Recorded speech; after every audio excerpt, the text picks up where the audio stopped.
was, a culture shock, very eye-opening experience, going from never seeing, graffiti or gangs, only seeing it on TV to seeing it in full force, because we were right off of Crenshaw and Martin Luther King Boulevard. But long story short, it was from there when my mom contacted my dad, because I was kind of getting involved in the streets and, trying to find myself as a youth. And that's when I said, you know what, I want to go, stay with my pops. I don't really like it here. And so moved out to Detroit. And man, another eye-opening experience when I moved from Kansas to California and then to Detroit, Michigan. Because I bet Detroit had a lot of similar energy as like a South Central, just as far as how the Black people lived amongst each other, a lot of the same stuff, right? It's like taking the removing the palm trees and the concrete in South Central LA and replace it with dilapidated houses and empty lots, if you will, but all the same thing, and add another season, winter, because in SoCal we don't have that winter, so take all that and transport it to Detroit. Yeah, Harrison, you hit the nail right on the head. It was similar to South Central, only that no palm trees, no concrete jungles, what they call it in South Central, and there's still some gang activity in Detroit, but also you got the different weather patterns, what have you, but still that same blight, that same that poverty, and everyone's thinking you're a product of your environment.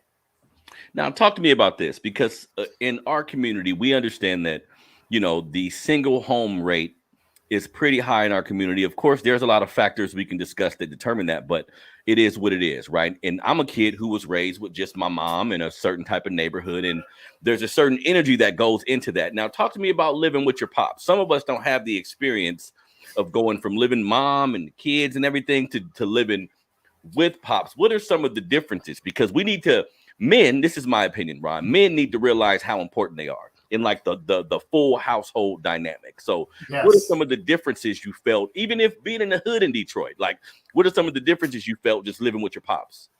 Wow. Excellent question, Harrison.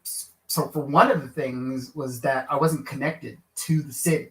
My pops had he was born and raised in Detroit. I moved to the east side of Detroit. Now, that's one of the roughest areas of Detroit. So moving there and not knowing anyone, but it was my family that was established in Detroit. So having those family ties is, who's your people? Who do you stay with? Oh, you with the Chappelles, or you with Big Mama? Everyone. There's always a Big Mama on the block. So my being connected, with my family, helped me kind of navigate the east side Detroit. However, back then, I should say, my family didn't have the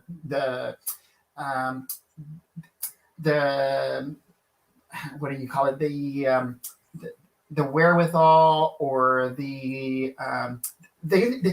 I'll be blunt. They weren't recognized as, positive influences of the community, if you will. There's lots of different influences in my family. And so when the last name was associated with me, it was like, oh, well, you must do that, or you must be into that. And I know what you mean. No, I'm not into that, and I don't do that.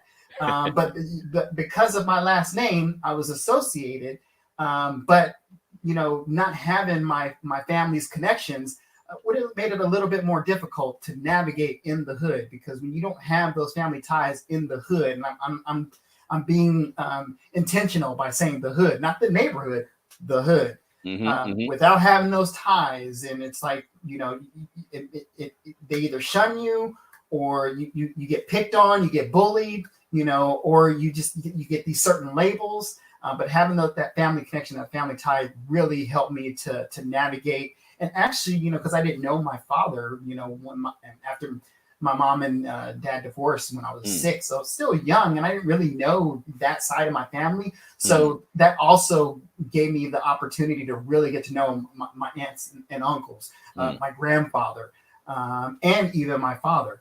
And so, yeah, without that, I think that was so important in that, being raised by a single mom, going and being with my dad, I was able to, identify as a teenager for the first time, with my dad's side of the family and how my family was connected and evolved in the city of Detroit.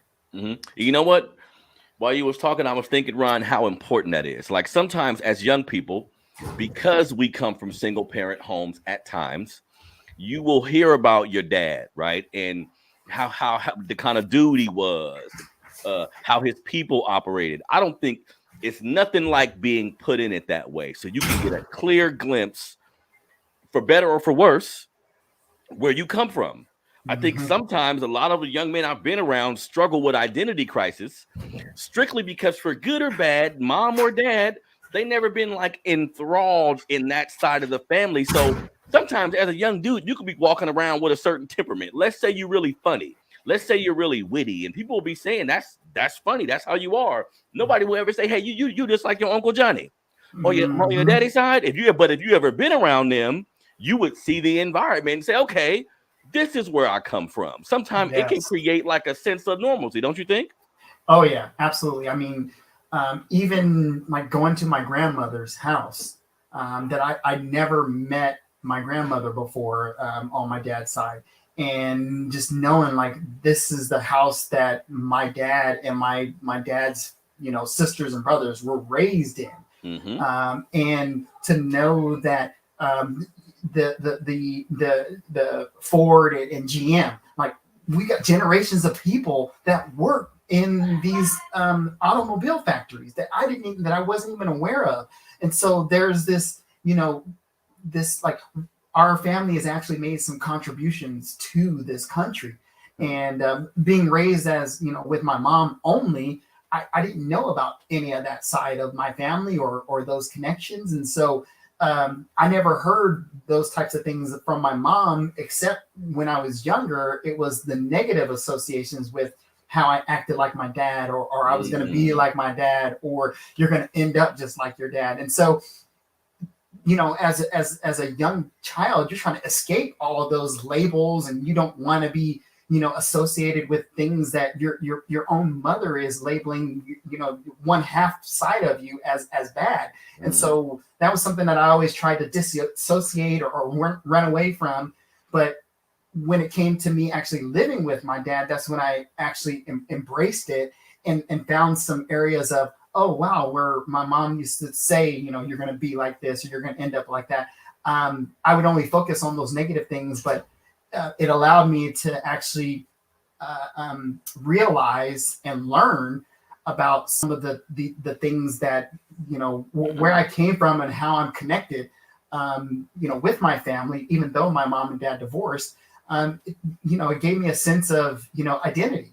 Definitely. No, I completely understand. And that's why fathers need to realize, for whatever reason, if you're in a position where you can't be around your kids, or you're not around your kids, unfortunately, sometimes the mother, other family members, they will create a narrative about who you are, and the child has nothing to compare it to. That's why I always tell fathers, Ryan, you got to be in your kid's life. Now, sometimes you may be in a position where you can't help as much financially, or you may be going through things. You have to let your presence be known, because really a kid is going to discover who you are.